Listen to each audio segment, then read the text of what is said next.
సంతోషకరమైన విషయం ఏంటంటే మేము ప్రెస్కి ఎంతో కష్టపడి వాళ్ళని ఇన్వైట్ చేస్తే సగం మీటింగ్ అయినాక వచ్చేది. మేము రాకముందే ప్రెస్ వాళ్ళు రావడం వారికి ధన్యవాదాలు, వారికి కృతజ్ఞతలు కూడా. తర్వాత ఈరోజు విషయము నేను ఏదైతే ప్రపోజించిన ఇది అంటే కాన్స్టిట్యూషనల్గా అంటే చాలా ఫుల్ ప్రూఫ్గా 9th షెడ్యూల్ మాత్రమే శరణ్యమని పకడ్బందీగా తయారు చేసినటువంటి ఆ యొక్క ముసాయిదా బిల్లుని ఆ గవర్నమెంట్ పెట్టింది. ఆ పెట్టిన తర్వాత మర్చిపోయింది.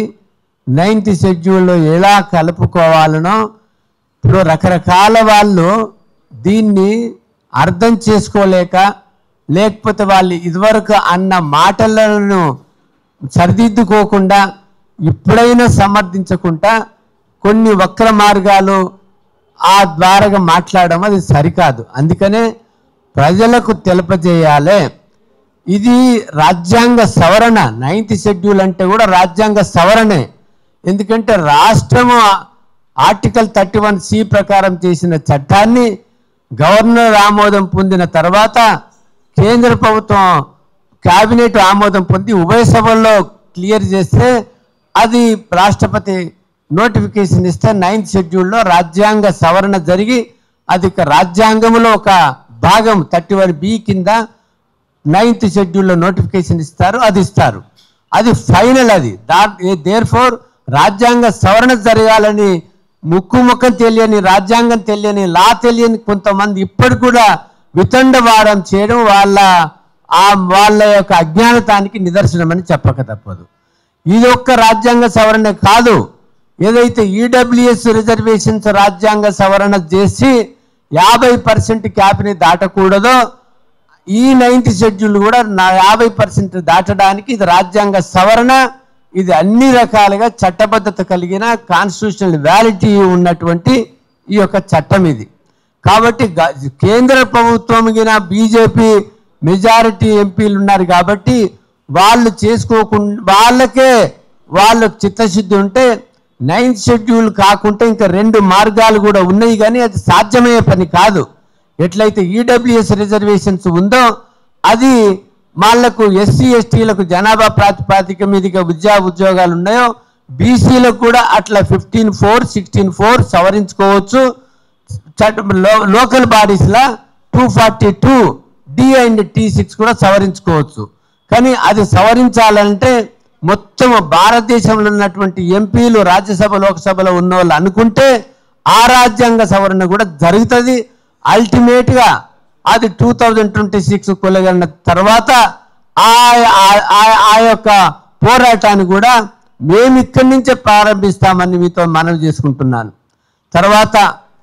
తర్వాత ఏంటంటే ఏదైతే యాక్షన్ ప్లాన్ ఉందో సోదరుడు చిరంజీవులు గారు, విశాలానంద్ గారు కలిసి వీళ్ళు తయారు చేసినారో ఏదైతే మనకు 3 తారీఖు నాడు 3 తారీఖు నాడు మేము యొక్క అప్పీల్ ఏముందంటే మొత్తం తెలంగాణలో ఉన్నటువంటి ఎస్సీ ఎస్టీ బీసీ మైనార్టీ మా కమ్యూనిటీ వాళ్ళకి బంధువులకి మీరు ఒక మండల ఆఫీసులో ఒక టైం నిర్ణయించుకొని, టైం కూడా మా వాళ్ళే నిర్ణయిస్తే బెటర్ ఏమో. చిరంజీవులు గారు 3 తారీఖు నాడు ఏదన్నా టైం నిర్ణయిస్తే ఆ టైంకు ఎంఆర్ఓ ఆఫీస్ దగ్గర గుమిగూడి 100, 200, 300, 500 మంది ఒక్కసారి గుమిగూడి ప్రెస్ని పిలిచి వాళ్ళంతా మూక ఉమ్మడిగా ఎంఆర్ఓ ఆఫీస్కి పోయి ఆ వినతి పత్రాన్ని ఇవ్వాలా.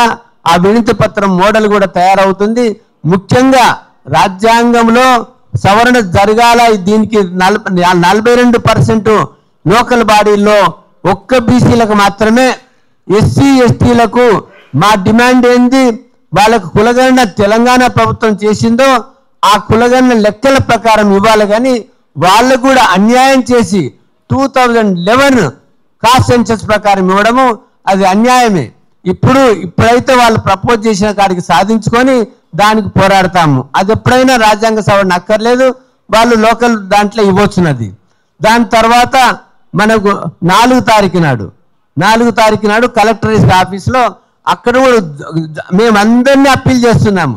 ఎన్ని సంఘాలు ఉన్నాయో ఎస్సీ ఎస్టీ బీసీ సంఘాలు ఉన్నాయో ఆ సంఘాలందరూ సంఘంతో సంబంధం లేకుండా ఒక మూక ఉమ్మడిగా వెళ్ళి మనం కలెక్టరేట్ దగ్గర ఈ యొక్క వినతి పత్రాలు ఇచ్చి పెద్ద ఎత్తున అక్కడ ప్రెస్ కవరేజ్ అయ్యేటట్లు కూడా చూసుకొని దాని తర్వాత 7 తారీఖు నాడు 6 తారీఖు నాడు 7 తారీఖు నాడు చీఫ్ సెక్రటరీ 6 తారీఖు నాడు చీఫ్ సెక్రటరీకి ఇన్ని జిల్లాలకు వెళ్ళి కొంతమంది ప్రతినిధులు వచ్చి మేము ఇక్కడ మూక ఉమ్మడిగా వెళ్ళి చీఫ్ సెక్రటరీకి ఒక వినతి పత్రాన్ని ఇస్తాము.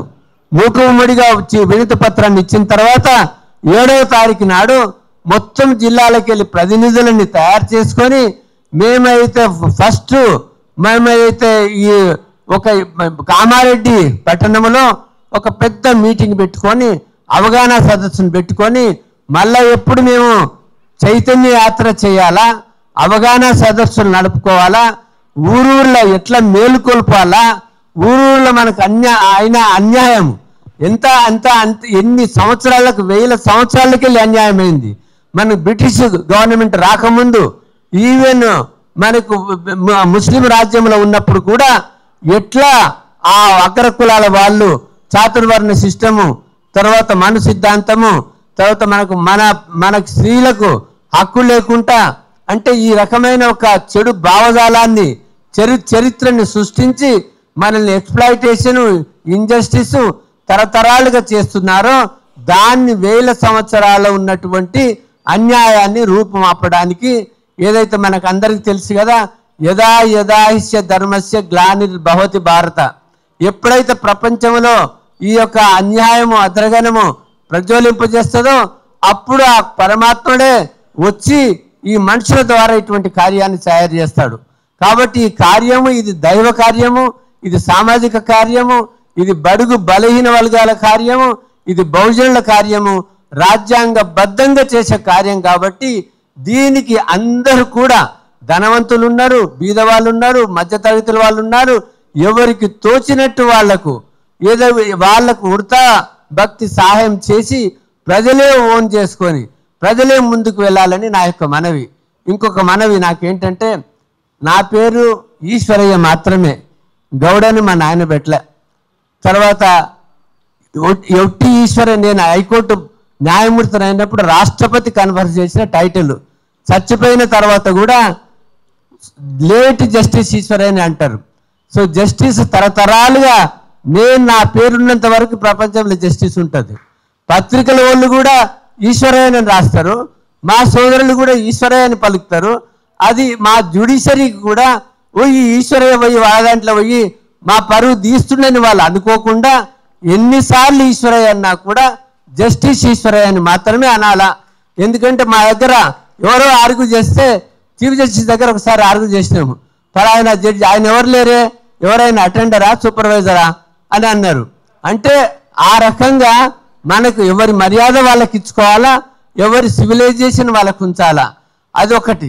తర్వాత మేము ఏదైతే ఈ యొక్క చైతన్యాన్ని మనం ముందుకు తీసుకెళ్లాలంటే ఇప్పుడు తొలి వెలుగు ఎంత బ్రహ్మాండంగా ప్రచారం చేస్తున్నారంటే దాన్ని ఎంతో టైం కేటాయించి, అట్లనే మనకు స్టేట్ మీడియాలు నేషనల్ మీడియాస్ ఉన్నాయి.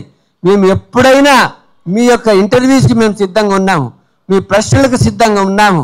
మేము ఎవరితోని పోటీ కాదు. ఇది ప్రజలు గుర్తించి ఎక్కడ న్యాయం ఉంది, ఎక్కడ సత్యత ఉంది, ఎక్కడ ధర్మం ఉంది, ఎక్కడ నీతి ఉంది, ఎక్కడ నిజాయితీ ఉంది, మమ్మల్ని చూసి ఈ ఉద్యమంలో పాల్గొనని మీ ద్వారా మా సమాజాన్ని అందరికీ విన్నవించుకుంటూ ఈ అవకాశం ఇచ్చిన మీ అందరికీ ధన్యవాదాలు.